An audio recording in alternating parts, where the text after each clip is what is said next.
Bienvenue dans le podcast Game Entrepreneur, le podcast sans filtre qui vous aide à passer au niveau supérieur dans votre vie et dans votre business. Ici Joanne Yangting, ma mission est de vous aider à gagner en clarté sur vos actions pour gagner en liberté et en impact afin de cultiver votre plus haut niveau d'excellence. C'est l'esprit Game Entrepreneur, voir la vie et le business comme un jeu. On passe les différents niveaux ensemble, on devient meilleur et surtout on kiffe le game. Prêt pour level up ? Let's go!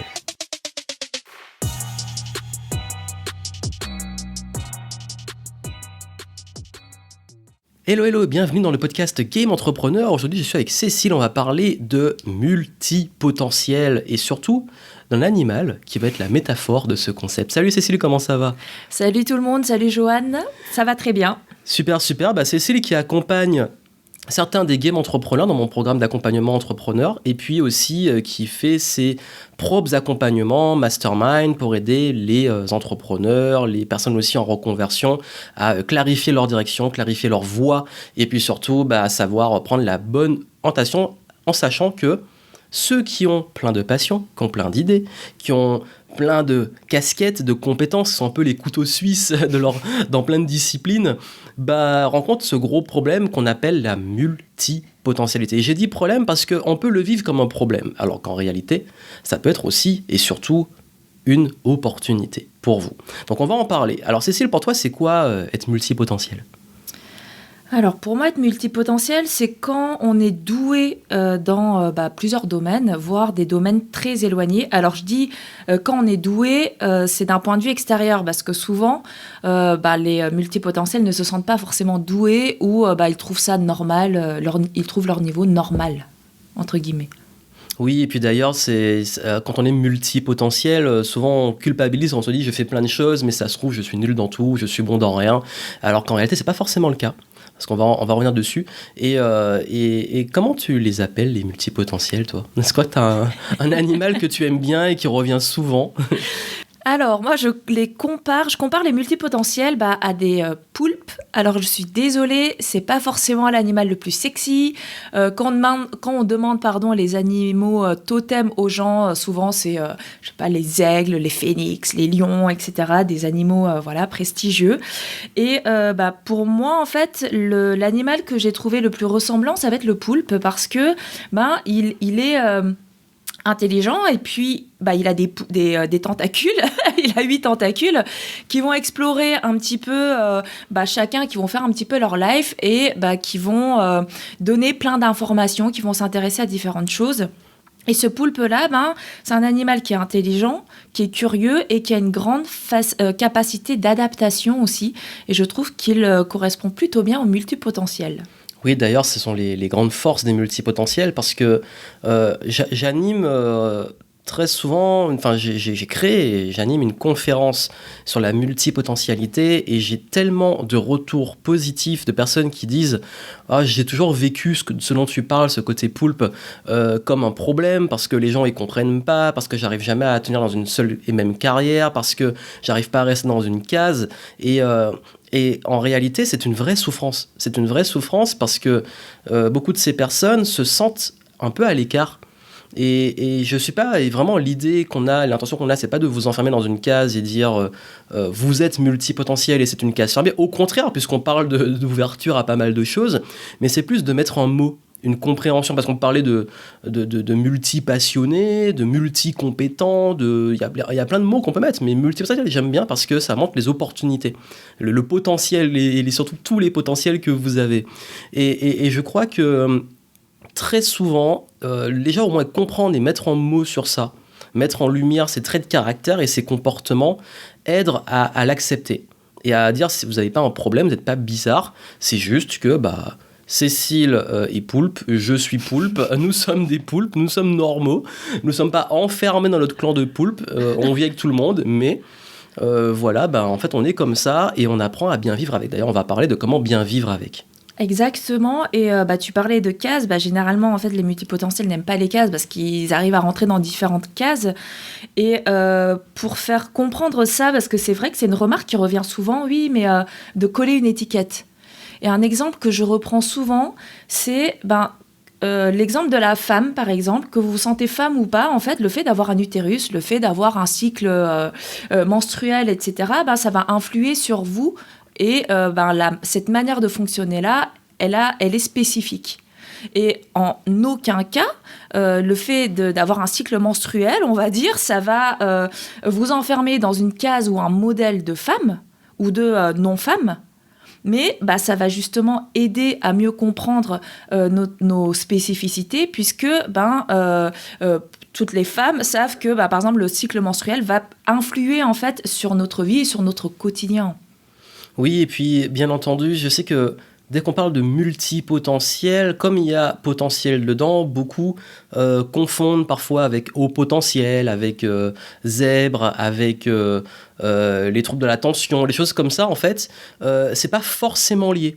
C'est-à-dire qu'on peut être multipotentiel et être haut potentiel, on peut ne pas être haut potentiel et être multipotentiel, on peut être haut potentiel sans être multi... Enfin, il n'y a pas de lien, et je voulais juste... on va pas rentrer dans toutes ces différentes appellations, mais vous dire que c'est pas non plus quelque chose d'officiel. Ça veut dire qu'il n'y a pas un test, il n'y a pas un truc officiel et scientifique qui dit...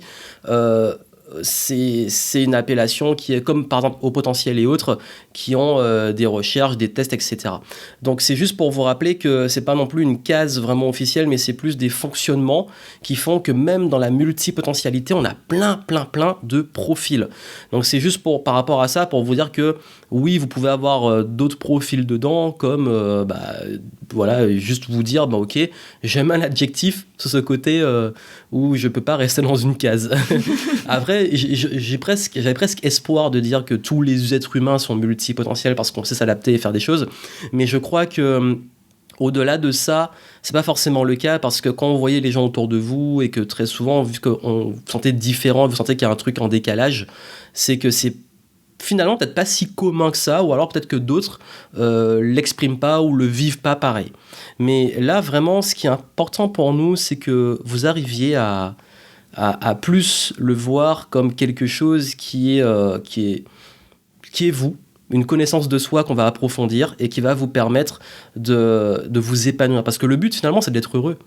C'est de se dire, je suis comme ça, ou j'ai des caractéristiques comme ça sans m'y enfermer, et comment je vis pour bien l'exprimer, et surtout pour être beaucoup plus épanoui. Et pour en revenir à ta différence entre le fait d'être multipotentiel ou de pouvoir faire différentes choses, j'ai l'impression qu'une des grandes différences, c'est par rapport à l'importance que ça a dans son cœur. C'est-à-dire que tu disais tout à l'heure que les multipotentiels ont du mal à faire des choix parce que en fait, tout est mis au même niveau. Alors que pour d'autres personnes, ils s'intéressent à différentes choses, mais ils ne mettent pas les choses au même niveau dans leur cœur, et donc pour eux faire des choix, c'est beaucoup plus facile en fait. Oui, et puis bien entendu, c'est que quand on est multipotentiel, quand vous le sentez même dans votre cœur, puisqu'on en parle, c'est que très souvent vous vous retrouvez à sentir très rapidement soit des lassitudes, soit des envies, soit un cerveau qui s'active tout le temps, là où d'autres peuvent peut-être juste apprécier juste une chose ou une carrière ou une direction sans se poser 10 000 questions, n'ont pas ce besoin de variété. Tout le monde n'aime pas le changement, tout le monde n'aime pas la variété. Or, le multipotentiel, c'est ce qui l'anime. Et avoir besoin de ça, justement, permet de comprendre que si, quand vous avez ces traits de caractère, vous vivez une vie et vous vous forcez à vivre une vie où vous vous dites je dois trouver une voie, je dois faire la même chose tous les jours, je dois développer une compétence, je dois me spécialiser, forcément, vous n'allez pas être épanoui. Exactement.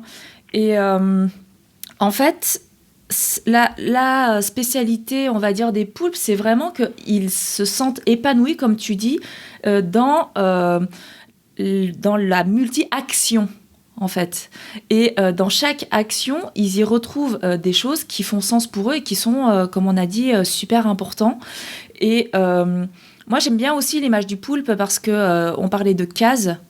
En fait, une des erreurs qui peut être beaucoup faite, parce que justement, le poulpe, il a vraiment la capacité d'adaptation, c'est de s'adapter et de vouloir absolument rentrer dans une case. Et en fait, le poulpe, il est un petit peu, il n'a pas de squelette, donc il peut rentrer, on va dire, dans un cube, dans un rond, il peut rentrer un petit peu dans toutes les formes. Et beaucoup de personnes, en fait, vont se rendre malheureux parce que ils cherchent vraiment à entrer dans une case ou dans un modèle qui n'est pas forcément fait pour eux, quoi. Ben oui, puisque si on prend la partie carrière, on se dit, tu dois faire telle étude pour faire tel métier, et ce métier, tu vas devoir le faire pendant des décennies pour monter en grade et prendre ta retraite. Il y en a, ça convient parfaitement, et c'est ok. Le but, c'est pas d'aller partir en croisade et en guerre en disant ces gens-là, ils ont rien compris à la vie. C'est juste que c'est pas un modèle qui vous correspond. Dans la vie, il y en a qui n'ont pas forcément envie d'être, peut-être, je sais pas, en couple, il y en a qui n'ont pas envie d'être propriétaire, il y en a qui n'ont pas envie voilà, chacun a son mode de vie, qui n'ont pas envie de vivre en ville, d'être vivre à la campagne. Et c'est ok. Et le but, c'est vous de vous dire, moi, si je m'épanouis dans cette multi-action et que rester dans une case ne me correspond pas, ne le faites pas. Ne le faites pas. Et acceptez ce besoin de changement. Je sais que quand j'étais petit, j'ai une anecdote, c'est que souvent, mes parents me prenaient pour un fou parce que je changeais tout le temps la disposition de ma chambre. Parce que j'étais tellement besoin de changement, j'aimais tellement pas être dans le même environnement. Quand t'es petit, le seul pouvoir que j'avais, c'était ma chambre. J'étais enfant, ado. Et je sais que peut-être tous les mois, je changeais la disposition du lit, des meubles. Et à chaque fois, je me rappelais, ma maman, elle rentrait. Et elle dit, ça a encore changé. Et elle était morte de rire. Mais après, là, on m'a jamais trop jugé pour ça. Elle me disait, mais quand même, mais c'est quoi son problème? Et pareil, je commençais un sport. Au bout d'un an, je disais, j'en ai marre, je veux faire autre chose. J'ai atteint ce que je voulais faire. C'est tout le temps comme ça. Et c'est ok, parce qu'en fait, on peut se dire, mais c'est un problème, tu vas jamais au bout. Mais c'est juste que j'ai eu ce que je voulais. Et puis, j'ai besoin de variété, j'ai besoin de passer à autre chose. Et ça aurait été pire. En fait, le pire truc qu'on aurait pu me faire, et heureusement, j'ai beaucoup de gratitude, ils l'ont pas fait, ça aurait été de me dire, non, Johan, tu gardes le truc comme ça, tu gardes ta chambre comme ça, ou alors tu continues ce sport et tu l'arrêteras quand tu auras 18 ans. Ça aurait été triste. Exactement. En fait, on a l'impression que on a plusieurs vies dans une vie, où il nous faudrait plusieurs vies pour vivre la vie qu'on voudrait vivre. Voilà. La bonne nouvelle, c'est que le schéma je rentre dans une boîte, j'ai un CDI et je fais toute ma vie dans cette boîte. Là, à l'heure actuelle, on commence un petit peu à changer ce modèle-là. Donc, c'est plutôt une bonne nouvelle pour les poulpes parce que vous allez peut-être paraître moins bizarre, entre guillemets, ou moins différent. Mais en tout cas, c'est vrai que c'est vraiment cette idée-là de besoin de changement parce que pour les poulpes, en fait, c'est en changeant qu'ils évoluent. Une espèce de mouvement. Le changement, c'est pas juste pour changer, c'est que ça fait partie vraiment de l'évolution, je crois. Oui, et puis c'est un process, c'est que c'est comme c'est votre personnalité, vous nourrissez et vous évoluez dans ce changement, dans cette variété.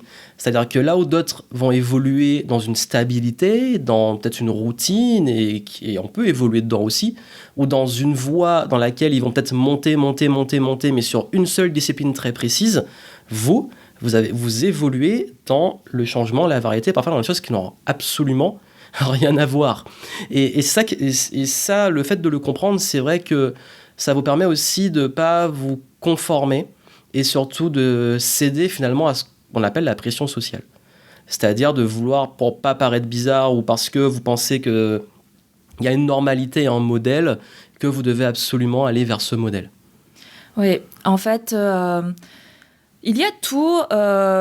Même pour les vêtements, voilà, il y a le prêt-à-porter. Vous pouvez rentrer dans un magasin, prendre un modèle, le mettre, l'acheter, et puis repartir. Et puis, généralement, et puis il y a d'autres personnes qui veulent du sur-mesure, qui ont besoin de sur-mesure en fait, qui n'arrivent pas, qui veulent toujours telle forme de vêtements, de telle couleur, avec tel tissu, etc. Il y a beaucoup de poulpes qui, plus jeunes, customisaient par exemple leurs vêtements, ou même aujourd'hui, ou qui aiment bien avoir des choses un peu uniques. Et c'est ok. C'est ok d'être comme on est, en fait, tout simplement. Peu importe qu'on soit dans la norme, ou quoi, dans la norme, quand je dis la norme, c'est un fonctionnement en fait, commun à une majorité de personnes, ou pas, en fait. C'est ok tant qu'on est bien avec soi-même.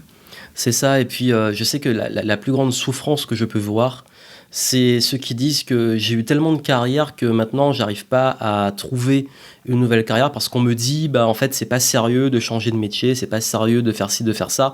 Et je peux comprendre que ça peut être difficile à vivre parce que on a beau vivre sa vie, on est quand même par moment impacté de façon en termes de décision, de négociation par les autres, et ce qui fait que on se sent parfois le besoin de justifier pourquoi on vit comme ça. Justement, la bonne nouvelle, c'est de pouvoir en faire une force. C'est-à-dire que quand moi, je suis arrivé sur le marché du travail, bon, ça n'a pas duré parce que finalement, j'ai créé ma boîte parce que c'était le meilleur pour exprimer ce côté multipotentiel. J'ai quand même essayé de chercher un job. On m'a dit que j'avais un profil trop international et que j'étais pas cohérent dans mes études parce que j'avais commencé par les études d'informatique, ingénierie, et après, j'y suis allé en commerce.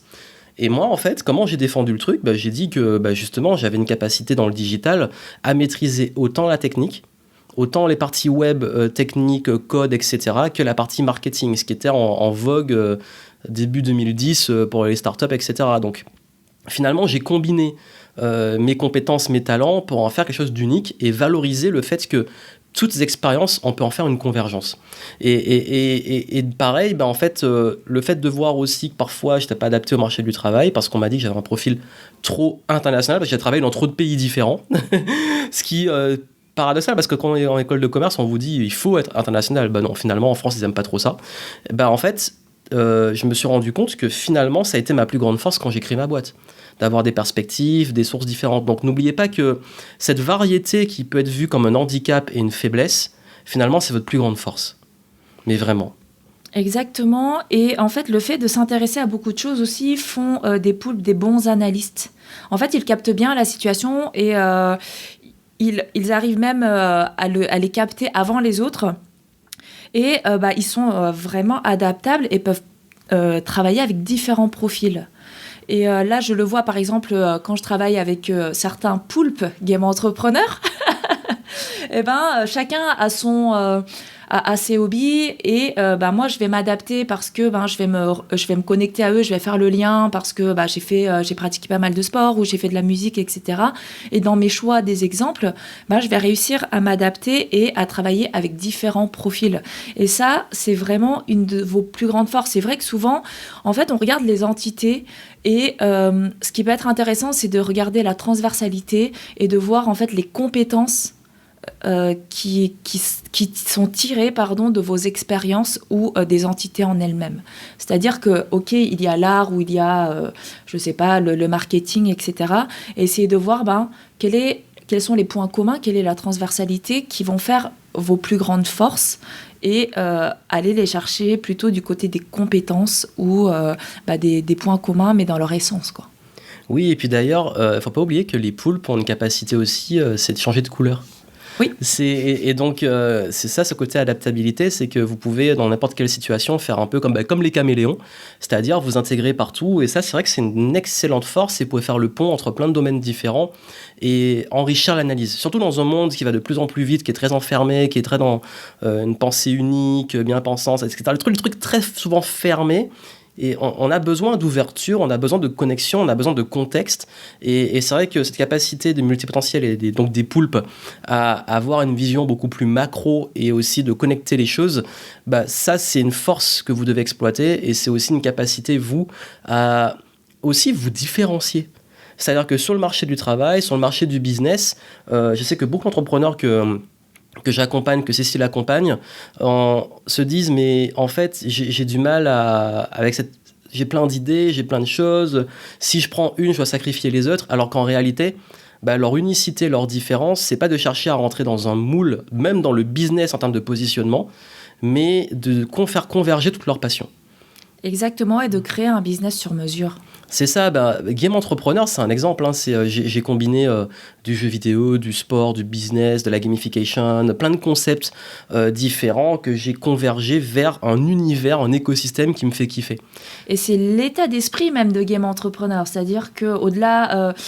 derrière le kiff ton game, c'est vraiment... Il y a avant tout il y a le kiff, d'accord, et il y a ton game, c'est-à-dire... écris tes propres règles du jeu, quoi. C'est ça, c'est que si les règles ne te correspondent pas, écris tes règles.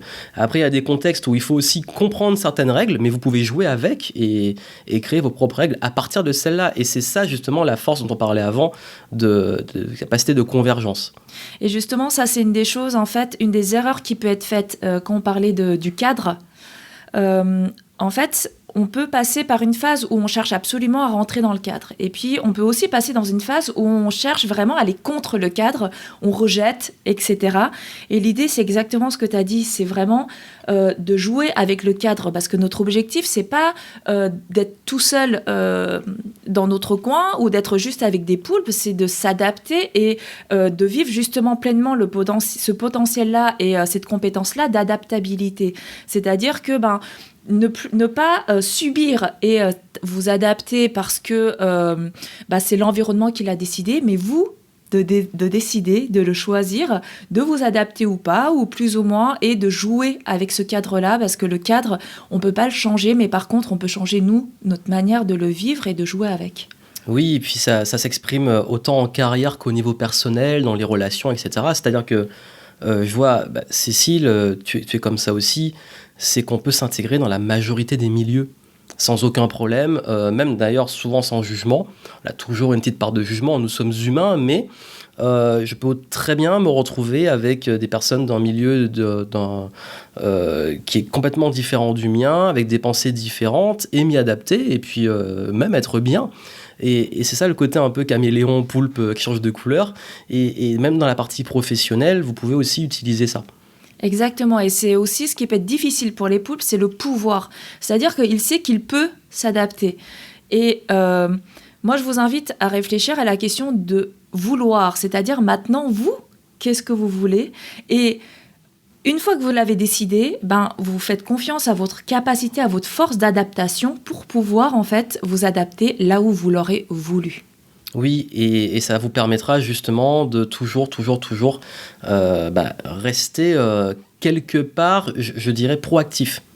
Ça veut dire que dans un monde qui change de plus en plus vite, dans un monde qui évolue de plus en plus vite, pouvoir réussir à vous adapter, pouvoir réussir à faire de chaque situation quelque chose que vous tournez presque à votre avantage, voir des opportunités dans les choses où les gens seraient peut-être bloqués, vous, ça vous permet de continuer d'évoluer, de continuer de pouvoir vous remettre en question, parce qu'il y a aussi une réalité, c'est que dans ce monde qui change, on peut se retrouver très vite aussi obsolète, quand on est trop enfermé dans une case. Alors que vous, en tant que poulpe, vous avez cette capacité à non seulement voir la vision macro pour voir les changements arriver, anticiper, mais aussi que quand ces changements arrivent, vous vous transformez avec ces changements, et même parfois vous provoquez ces changements. Parce que dans ce monde aussi, on a plein de personnes qui développent des projets, qui touchent à plein de domaines, qui ont une influence qui permet aussi de faire bouger les choses.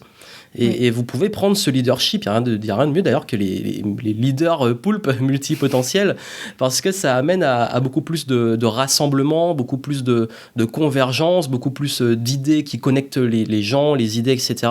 Plus que ce côté division, opposition, polarité. Et d'ailleurs, la grande force du poulpe aussi, c'est de pouvoir créer des ponts là où on aurait peut-être créé des murs. Ouais.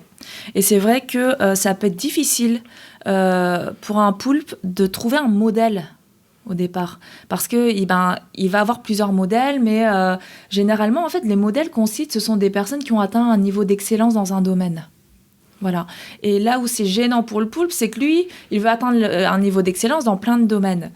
Et quand on ne trouve pas de modèle, il faut qu'on soit notre propre modèle et peut-être même devenir le modèle des autres, comme tu viens de le dire. Tout à fait. Et ça a été vraiment... C'est très difficile, je sais. C'est quand on n'a pas de... Oui, quand tu parles de modèle, même de modèle de réussite. Et je sais que vous qui me suivez sur le podcast, sur la chaîne YouTube et compagnie, on me demande toujours, mais Johan, c'est qui tes mentors ? Mais je suis incapable la liste est tellement longue et énorme et variée.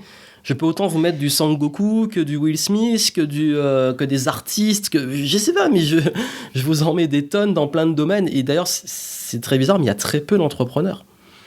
Donc comme quoi, mes inspirations viennent de tellement de domaines que j'ai pas il y a aucun de ces modèles qui je me dis c'est mon modèle de réussite. Mais dans des projets qu'ils ont réussi, je prends des petites choses et je m'en inspire. Et ça, c'est un bon outil de créativité. C'est que quand on n'a pas de modèle, parce qu'en fait, c'est comme si vous preniez, quand on est multipotentiel, une route qui est nouvelle. Vous créez une nouvelle route, vous créez un nouveau chemin. Vous pouvez pas vous dire je suis un chemin tout tracé comme on l'a vu avant ou je suis les pas de quelqu'un qui a déjà suivi ce que je voulais faire. En fait, vous êtes presque sur un désert et vous devez vous créer votre chemin et définir quelle route vous allez créer. Donc c'est à la fois magnifique, mais c'est aussi, ça peut faire peur et ça peut être difficile parce que tout est nouveau quelque part. C'est tout à fait ça. Et comme tu l'as dit, ça peut être difficile et ça peut faire peur. Ça peut faire peur, d'autant plus qu'il faut faire des choix. Alors ça, c'est comme on l'a dit tout à l'heure, c'est compliqué. Mais en fait, ça en vaut la peine. Ça en vaut la peine parce que vous allez pouvoir... alors, pas tant assembler, mais trouver de l'harmonie et vraiment pouvoir modeler votre avenir comme vous en avez envie et votre projet comme vous l'imaginez et personne d'autre en fait ne va pouvoir l'imaginer dans toute sa multiplicité que vous. Oui, puis je crois que ça demande beaucoup de courage de vous dire en fait que votre modèle que vous allez créer, comme il va être sur mesure et quand vous n'aurez pas forcément d'éléments autour qui va tout vous donner, que ça va demander le courage de ne pas céder à tous les vents qui vont arriver en opposition, contraire, en avant-arrière ou autre, qui vont arriver de partout et qui vont vous influencer. Donc, on parlait de la pression sociale. Il y a aussi le courage d'accepter que vous allez tester plein de choses, dont des choses qui peut-être n'ont pas fonctionné. Avoir le courage aussi d'arrêter. Avoir le courage de dire stop à une voix, à des éléments, parce que comme vous vous lassez vite et que vous avez bonne variété, je sais que pour un multipotentiel, c'est dur de se dire, bon là, j'ai mis plein d'efforts, plein d'énergie sur ce projet et aujourd'hui, je m'y retrouve plus, ça me correspond plus et je décide de passer à autre chose. Ça demande ce courage-là, ça demande aussi beaucoup de courage de continuer à créer et on parlait dans un autre podcast sur le perfectionnisme, de cette difficulté d'être débutant, de passer par la case débutant, de parfois en multipotentiel, très souvent, vous allez passer par cette case débutant parce qu'il y a des choses nouvelles que vous allez faire. Tout ça, je sais que ça fait peur, mais c'est aussi, au final, ce qui nous anime. Exactement, sinon ça ne nous intéresse pas en réalité. Les poulpes ont besoin de challenge, sinon ils s'ennuient vite. Et tu parlais de courage, et moi j'ajouterais aussi, il faut avoir le courage d'être soi, et d'être heureux d'être soi dans sa complexité. Et c'est vrai que moi, le jour où j'ai vraiment accepté mon mode de fonctionnement, que je l'ai vraiment compris, que j'ai accepté et que je suis un poulpe, voilà, je suis pas une licorne, je suis pas un phénix, c'est pas grave, je suis un poulpe. Et une fois que vous l'acceptez, vous avez le courage, comme pour reprendre tes termes, vous avez le courage de l'accepter, mais vous verrez que là, vous allez libérer vraiment votre plein potentiel. Tout à fait. Et c'est comme ça, en fait, que plus vous apprenez à vous connaître, à mettre vos limites, à dire non, à dire oui, à ce qui vous fait plaisir, c'est un process qui va vous rendre beaucoup plus heureux parce que vous verrez que vous n'aurez pas de limites. C'est-à-dire que la magie d'être en poulpe, c'est que vous pouvez tellement créer des choses et tellement les assembler. C'est comme si vous jouez au Lego. Les Lego, il n'y a pas de limite de la créativité. Et cette créativité, vous pouvez l'exprimer, c'est-à-dire que vous jouez avec des briques, vous assemblez, et ayez le courage de prendre des briques qui parfois n'ont peut-être pas de rapport, mais de pouvoir créer quelque chose de nouveau à partir de ça. Parce que la créativité, elle naît aussi de la convergence, d'assembler des choses qui peuvent ne pas avoir de rapport entre elles. Et je sais que pour vous, pour le choix qui est difficile, tous les choix ne sont pas des vrais choix. C'est que parfois, vous pouvez tout prendre et les assembler. C'est-à-dire que, oui, c'est comme les recettes de cuisine, il y a des choses qui, assemblées, font des très bons plats, d'autres, pas du tout, mais c'est à vous de jauger tout ça. Et je pense que trouver cet équilibre entre nouveauté, variété, convergence et surtout action et connaissance de soi, c'est ce qui va vous aider à le plus vous épanouir. Et vraiment, le gros message qu'on veut vous transmettre aujourd'hui, c'est que ne vous mettez pas de limites de cases parce que finalement, c'est le plus grand vecteur de malheur des poulpes, vraiment. Et ça demande du courage de ne pas se l'imposer. Mais quitte à avoir du mal et peut-être un petit peu souffrir, autant avoir du courage et un peu souffrir pour vous rendre heureux que pour rester dans un truc qui va vous rendre malheureux sur le long terme. Acceptez-vous parce que c'est exactement ça en fait. C'est que, en fait, peu importe ce que pensent les autres, tant que vous êtes bien c'est bien pour vous, en fait. Et puis, j'ajouterais aussi d'accepter la temporalité. C'est-à-dire que j'en discutais encore avec une personne il n'y a pas longtemps. On se dit, voilà, on a du mal à faire des choix, on aimerait tout faire en même temps, sauf que, bon, il y a un moment, on a le même temps que les autres. Et même si certains dorment moins, on a le même temps dans une journée.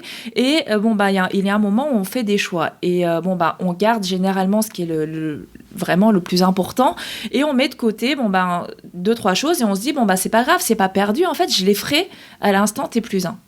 Et en fait, vous allez vous rendre compte aussi, quand vous allez arriver à T+1, que ces choses-là que vous aviez mis de côté, finalement, c'était pas si important, ou finalement, vous n'allez pas revenir dessus, parce qu'entre-temps, vous allez encore découvrir de nouvelles choses que vous aurez envie d'explorer à fond, quoi. Donc, c'est OK. En fait, je pense que tout ce qu'on veut vous dire avec Joanne, c'est que c'est OK d'être comme vous êtes. C'est OK d'être un poulpe. C'est OK d'être un saumon. C'est OK d'être un lion, tout ce que vous voulez. Et être un poulpe, en fait, c'est OK. Vous n'êtes pas bizarre. Vous avez un mode de fonctionnement qui est le vôtre. Et tout ce qu'on vous souhaite, c'est de l'accepter pleinement, parce que c'est là que vous allez vraiment être épanoui et que vous allez tout faire exploser, quoi. Oui, et d'ailleurs, ce qui est essentiel, c'est de ne pas non plus... Enfin, c'est aussi pour votre bonheur et pour être bien avec vous-même, de ne pas chercher à soit convaincre les autres ou changer les autres. Parce que je sais que j'ai pu avoir, à ce moment où j'avais du mal à accepter cette différence, me dire que, en fait, on m'a tellement dit que c'était moi le problème, moi qui étais bizarre et pas les autres, que parfois on peut rentrer en réactance ou en opposition à dire, en fait, c'est les autres qui sont bizarres ou qui ont rien compris à la vie. C'est que chacun a son mode de vie, chacun a une vision, et puis l'essentiel, c'est que tout le monde puisse vivre heureux, vivre bien, et que vous puissiez, vous, être heureux dans cette évolution. Et d'ailleurs, en termes de choix, comme je l'ai dit, je sais que les choix, pour vous, c'est difficile. Parfois, on peut se mettre la pression, se dire, mais la vie est trop courte pour faire tout ce que j'ai envie de faire. Je suis le premier, je le confesse, en toute vulnérabilité. Je suis le premier à avoir parfois cette angoisse, de me dire, mais j'ai tellement envie de faire des choses, est-ce que j'aurai le temps à l'échelle de ma vie ? Mais il ne faut pas non plus se mettre cette pression, parce que je me suis rendu compte que... Finalement, au lieu de vivre pleinement ce que je vivais déjà à l'instant présent, j'étais déjà en train de vivre soit le futur, soit le passé par nostalgie, et j'étais toujours sur vous savez, c'est comme tout le champ de possibilités, vous vivez toutes ces possibilités sans vivre là où vous êtes. C'est vraiment un truc, je sais plus c'est dans quel film qu'il y avait ça, où on pouvait revenir dans le temps et à chaque fois on pouvait explorer chaque possibilité, revient dans le temps, mais finalement c'est horrible parce que vous vous rendez compte que soit toutes sont bonnes, soit aucune n'est bonne, et finalement on vit en angoisse. Alors qu'en réalité, en fait, vous prenez une décision et vous la rendez bonne, et puis de revenir un peu dans l'instant présent et se dire, quoi qu'il arrive, de toute façon, je sais que je suis un poulpe, je m'adapte, je kiffe, j'ai des projets qui me tiennent à cœur, je vis dans l'instant présent et je profite au maximum de chaque moment. Et la vie sera ce qu'elle sera, parce que tout est juste, et je kiffe la life, je kiffe le game, comme on dit dans Game Entrepreneur. Et finalement, quand on regarde bien, même quand on se plonge dans notre passé, et je suis sûre que quand on fera le bilan, quand on sera un petit peu plus âgé, toutes les choses vraiment essentielles, elles auront été faites. Elles auront été réalisées. Donc, n'ayez pas peur. Ça a une condition, c'est de vous mettre en action quand même. Parce que c'est pas que de l'imaginer. Mais là, j'ai pas peur parce que généralement, les poulpes se mettent en action. La plus grande problématique, ça va être sur quelles actions et comment plus se focaliser. Mais de toute façon, en fait, vous allez faire... Parce que soyez honnête avec vous et avec les autres, on le sait bien que de toute façon, il y a aussi un petit côté un petit peu entêté, mais dans le bon sens du terme, et on finit toujours par faire ce qu'on veut vraiment faire. Sur ces sages paroles, je vais y arriver, on va vous laisser. En tout cas, merci Cécile pour... Moi, maintenant, vous pourrez rejoindre le club privé et extrêmement fermé des poulpes. Bien entendu, c'est une blague, le but n'est pas de s'enfermer. Mais en tout cas, si vous souhaitez justement avoir des conseils et qui vous aident dans cette multipotentialité, je vous mettrai les ressources en descriptif, que ce soit Cécile qui fait de l'accompagnement pour vous aider à trouver votre direction, la clarté, faire le tri dans vos idées, parce que c'est bien d'avoir des outils et de pouvoir justement faire converger les choses, qui fait de l'accompagnement d'accompagnement. Donc si vous voulez être aidé en individuel dessus, n'hésitez pas à la contacter. Et si voilà, vous voulez en savoir plus sur les sujets de la multipotentialité, etc., je vous mettrai les ressources dans le descriptif, donc les notes du podcast, si vous voulez aller plus loin. Donc merci à vous. N'oubliez pas de kiffer le game, de vivre comme vous êtes et de vous aimer, parce que c'est important. Et puis je vous souhaite plein de bonheur. Et je vous souhaite plein de bonheur aussi. À très bientôt, ciao.